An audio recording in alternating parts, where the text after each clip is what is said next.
নমস্কার বন্ধুরা, কেমন আছো সবাই? আমি জয়ন্তী। আজ আমি তোমাদের সাথে শেয়ার করব সুজি দিয়ে তৈরি এয়ার ফ্রায়ারে বানানো রাস্কিট বিস্কুটের রেসিপি। তো বন্ধুরা, এটা খুবই খেতে ভালো হয়। তো তোমরা ভিডিওটা দেখে অবশ্যই একবার বানিয়ে দেখো, তারপরে আমাকে কমেন্টে অবশ্যই জানিও যে তোমাদের কেমন লাগলো। তো চলো বন্ধুরা, দেরি না করে তাড়াতাড়ি শুরু করি আজকের রেসিপি রাস্কিট বিস্কুট। তো বন্ধুরা, এই রাস্কিট বিস্কিট বানানোর জন্য প্রথমে আমি নিয়ে নেব মেজারিং কাপের 1 কাপ সুজি, সাথে দেব 1 চিমটি নুন। এর সঙ্গে যোগ করব মিষ্টির জন্য হাফ কাপ জ্যাগরি পাউডার।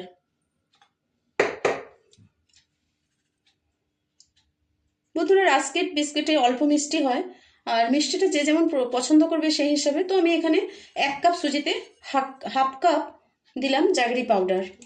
এখানে আমি নিয়ে নিচ্ছি 1 কাপ রুম টেম্পারেচারের দুধ নিচ্ছি, কিন্তু দুধটা আমি একসাথে দেবো না, যেরকম প্রয়োজন হবে সেইভাবে মেশাতে থাকবো।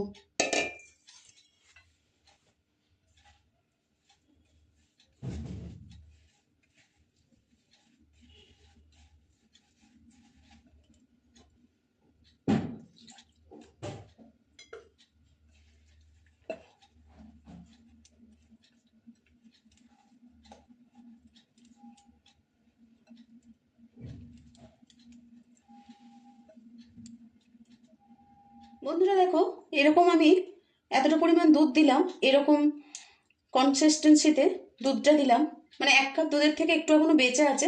তো আমি এই অবস্থায় এটা ঢেকে রেখে দেবো আধ ঘন্টার জন্য।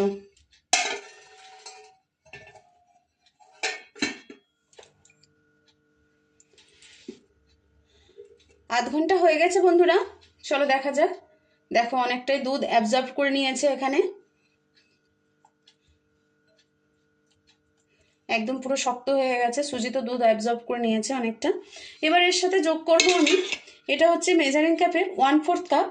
তো 1/4 কাপের থেকে দেখো কম নিয়েছি, 1/4 কাপের 3/4 নিয়েছি। এখানে একটু এর সাথে আমি একটু ঘি যোগ করলাম। ঘিটা প্রথমে ভালো করে মিশিয়ে নেব।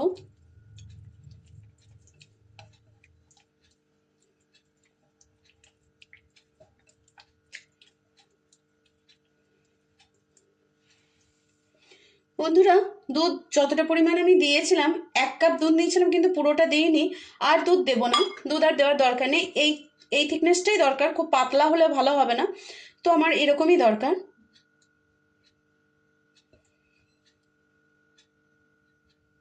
এবার এর সাথে যোগ করব 1 টিস্পুন বেকিং পাউডার, আর দেব 1/4 টিস্পুন বেকিং সোডা। এরপর এটা যাতে ভালোভাবে মিশে যায়, কোনো গুঠলি না থাকে, তার জন্য সামান্য একটু দুধ দিয়ে দিচ্ছি। অ্যাক্টিভেটও হয়ে যাবে এটা এতে। এবার এটা খুব ভালো করে মিশিয়ে নিতে হবে, যাতে কোনো জায়গায় বেশি না জমে থাকে, সমানভাবে যাতে সব জায়গায় হয় সেইভাবে মিশিয়ে নিতে হবে।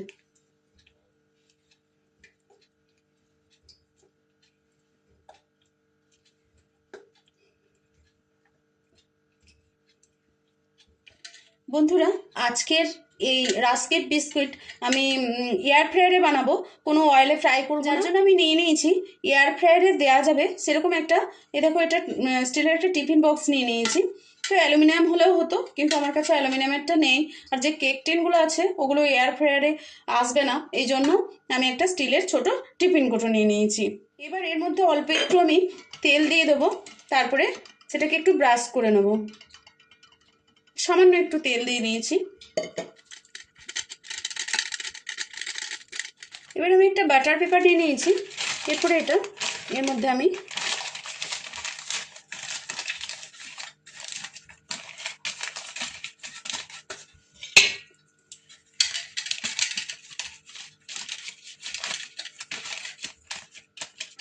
আর তেল নিইনি, ওই ব্রাশটাই একবার এর মধ্যে আমি গুলিয়ে দিলাম। হয়ে গেছে বন্ধুরা, আমি যাতে বেক করব সেটা রেডি করে ফেলেছি। এরপরে আমি এটা ট্রান্সফার করে নেবো এর মধ্যে।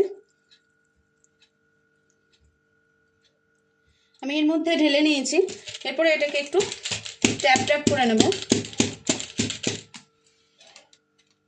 হয়ে গেছে।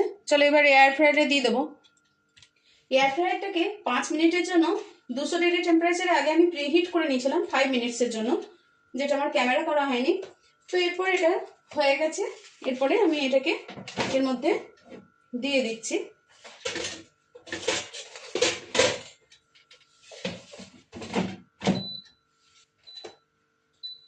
এরপর এটাকে আমি 160 ডিগ্রি টেম্পারেচারে প্রথমে আমি এটাকে 10 মিনিটের জন্য সেট করছি। 160 ডিগ্রি টেম্পারেচারে 10 মিনিটের জন্য সেট করলাম। 10 মিনিট হয়ে গেছে বন্ধুরা, চলো দেখি কি অবস্থায় আছে।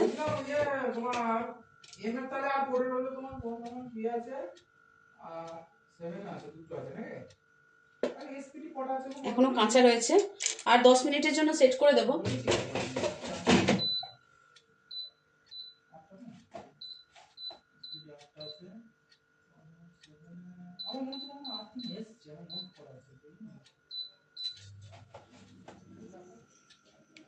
আবার 10 মিনিট হয়ে গেছে বন্ধুরা, চলো দেখা যাক।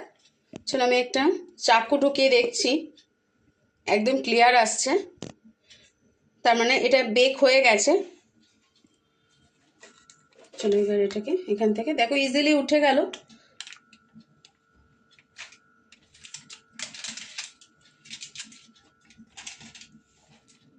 তো আমি এবার এগুলোকে বিস্কিটের আকারে কেটে নেব।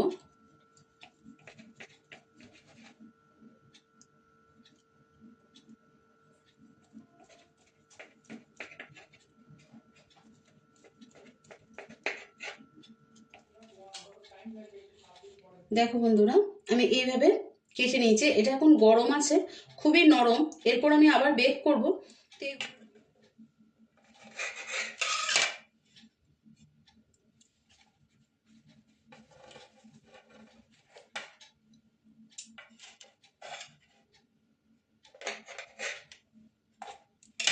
এভাবে আমি সব বিস্কুটের সাইজ আকারে আমি আগে কেটে নেব।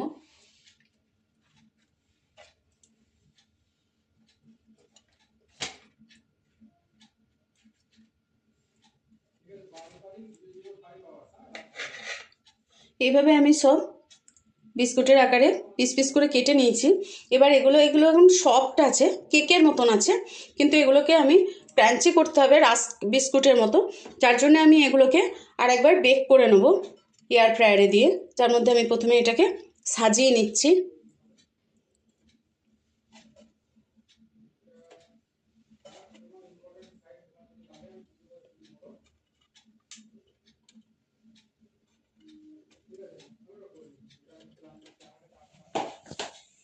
এরপর আমি আবার বেক করতে দিয়ে দিচ্ছি। তো এখানে আমি 180 ডিগ্রি টেম্পারেচারে 10 মিনিটসের জন্য আমি বেক করতে দেব।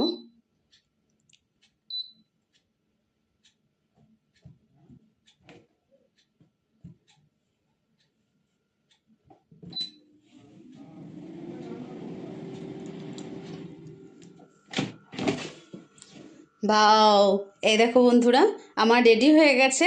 কালারটা একটু লালচে এসছে, কারণ আমি গুড় ব্যবহার করেছি এখানে। যদি চিনি ব্যবহার করতাম তো একটু আসতো, হোয়াইট হোয়াইট আসতো, কিন্তু এটা একটু লালচে এসছে কারণ গুড়ের জন্য। এটা খুব সুন্দর ক্রাঞ্চি হয়েছে বন্ধুরা। তোমরাও একদিন বাড়িতে অবশ্যই বানিও। বাড়ির তৈরি জিনিস তো মানে টেস্ট আলাদাই হয়, খেতে খুব ভালো হয়। আর বন্ধুরা, যদি তোমাদের এয়ার ফ্রায়ার না থাকে তাহলে কোনো ব্যাপার না, তোমরা এটা তেলে ভেজে নিতে পারো। আর কিংবা এটা যেভাবে আমি কেক বেক করি, আমার যে কোনো কেকের রেসিপিতে তোমরা দেখতে পাবে যে কেক কিভাবে আমরা বেক করি, তো ওইভাবে এটাকে বেক করাও যেতে পারে। কতটা ক্রাঞ্চি হয়েছে তোমাদেরকে দেখিয়ে দিচ্ছি, আওয়াজ শোনো, ভীষণ ক্রাঞ্চি হয়েছে। আমি তো বলবো তোমরা অবশ্যই বাড়িতে একদিন বানিয়ে দেখো, তখন দেখবে এই সুজির তৈরি রাস্কিটের কত টেস্ট। ভিডিওটা শেষ পর্যন্ত দেখার জন্য অনেক অনেক ধন্যবাদ। সবাই খুব ভালো থেকো, সুস্থ থেকো, আনন্দে থেকো। দেখা হবে পরের একটি ভিডিওতে। আর যদি ভালো লেগে থাকে অবশ্যই একটা লাইক শেয়ার কমেন্ট করে দিও। ফেসবুক থেকে দেখলে পেজটা ফলো করে দিও, ইউটিউব থেকে দেখলে সাবস্ক্রাইব করে দিও। তোমাদের একটা লাইক সাবস্ক্রিপশনে আবার নতুন রেসিপি বানানোর জন্য আমাকে ইন্সপায়ার্ড করে। তো থ্যাংক ইউ বন্ধুরা, সবাই খুব ভালো থেকো।